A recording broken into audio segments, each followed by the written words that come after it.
News and this potential huge in the NBA. Woj reporting that Kyrie Irving has a list of teams that he'd like the Nets to consider working out a sign and trade to if he cannot come to terms on a new deal with Brooklyn. You'll remember he's facing a deadline in less than a week. Next Wednesday, he has to opt in to the last year of his contract at $36.9 million, or he would be a free agent. The man is here himself from Brooklyn ahead of the draft. Woj, what more can you share with us about where things stand right now between Kyrie and the Nets front office? The Nets and Kyrie Irving are allowed at this time to discuss his future. They can discuss an extension off of the opt-in on his contract. Now, those conversations had been ongoing, I'm told.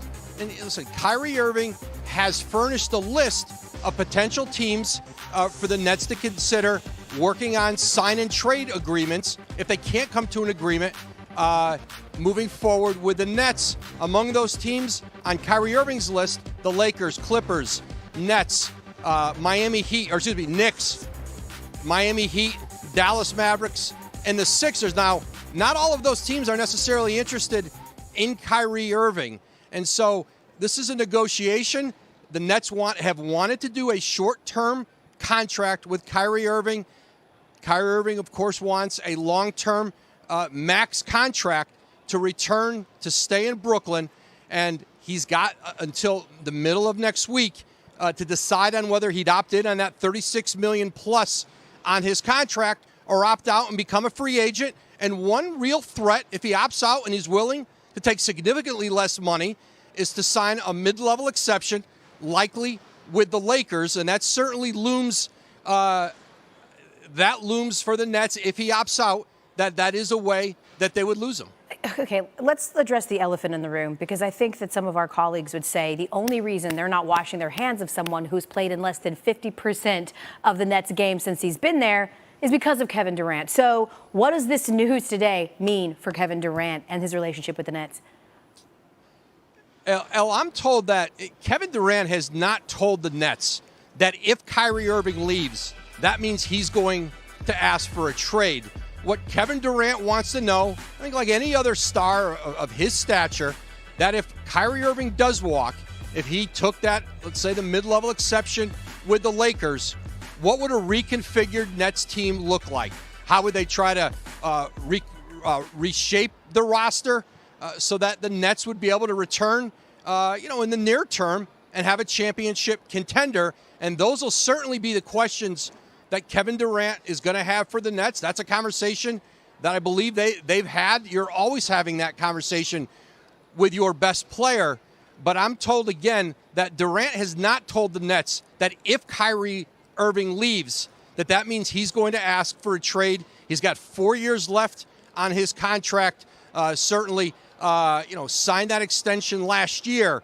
But certainly the Nets are aware of the relationship, the connection, the affinity that Kevin Durant has for Kyrie Irving, and that's why they've been working to try to see if they can come up with a deal that meets, that it's a negotiation that meets both what Kyrie Irving is willing to do and what the Nets are willing to do. But, right now, certainly, Kevin Durant's happiness, how he looks at the future of this team, certainly it is a part of that Kyrie Irving negotiation. People talk about the eject button, right? And that being the Anthony Davis, right, idea of like you can force your way out of a situation. But he had 1 year left when he forced his way out of New Orleans. To your point, Kevin Durant locked up through 2026. Woj is standing by. If we've got any breaking news, he will certainly be standing by. Let's take a look, though. I just mentioned it. 3 seasons in Brooklyn for Kyrie. He's missed 53% of their games. When he does play, he's been great. We know that. He averages over 27 points a game. He puts up a franchise record 450-point games. Let's get it back to Brooklyn, though, because we've got an NBA draft. He is Jalen Rose. I'm David Jacoby. We are Jalen and Jacoby. What is it that we do? Boss up and get the people what they want. It is draft day. The NBA draft is tonight. One of my favorite days. Right across the river. I am so excited for this evening. We're going to break it down for you and get ready, but there is some news that has nothing to do with the draft. We're going to start the show with a team that doesn't even have a first-round draft pick. the Brooklyn Nets. Earlier this week, our colleague Woj said that Kyrie and the Nets are at an impasse. This has some implications in what Woj said could be a doomsday scenario in which they do not re-sign Kyrie. KD gets upset and he wants out. Jalen, we thought this Nets team was going to be a super team that would have multiple titles. And now here we are on the precipice of it all falling apart. How do you think this plays out? Loyalty, loyalty, loyalty. I'm thinking that that's going to carry the weight ultimately. And Kyrie initially signing with the Nets, playing that season while KD was out, the bond that they formed, I was literally just thinking, 10 years ago, I was with JRLA and Team USA in Las Vegas, and the two people that were at our camp were Kyrie and KD. So they have a kinship. And I don't believe that Kyrie, after watching the Golden State Warriors win the championship post KD, will now leave KD when they didn't get accomplished their goals. That's what I think is going to play out. I know it's hard to ignore the numbers and the business aspect and what the Nets say they want to do and how Kyrie's going to receive it. But I believe ultimately this gets done.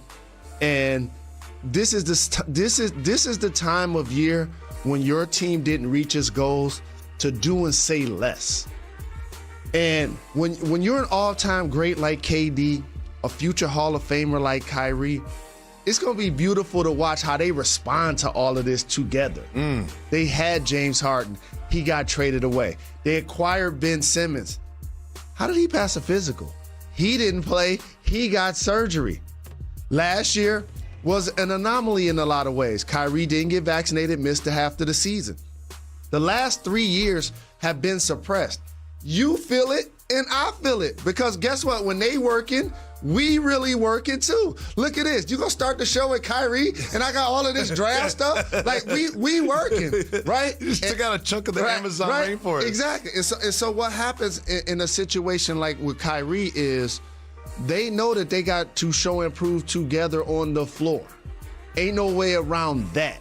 And I think that competitive spirit and that loyalty that he and KD are going to have with one another, everybody's going to work together with the Nets, find a way to get his deal satisfied, and then they're going to play basketball. You know, it pains me to say this, Jalen, but you're right. I feel like this is just negotiations. I feel like Kyrie says, where's my max deal? And the Brooklyn Nets say, how about something that's not exactly a max deal? How about not at the total number of years? How about not the total number of dollars? And I think that they're just going to find a way to work that out.